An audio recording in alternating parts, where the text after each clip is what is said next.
Bună seara, tati. Păi ce faci, mă, îngerul meu? M-a ajuns tata acasă și a vrut să vadă ce faci, mă, iubire, mă.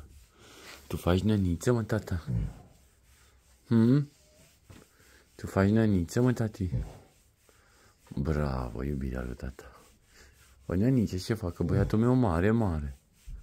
Mare, mare să face băiatul lui tata. Bravo, iubirea mea. Bravo, tata. Păi, pe cine iubește tata? Mult de tot iubește. Pe Riguțu. Fă, nani, tati.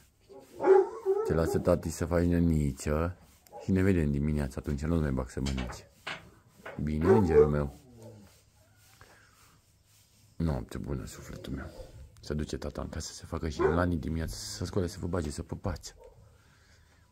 Pune capul jos și hai la năniță. Mulțumesc, mulțumesc.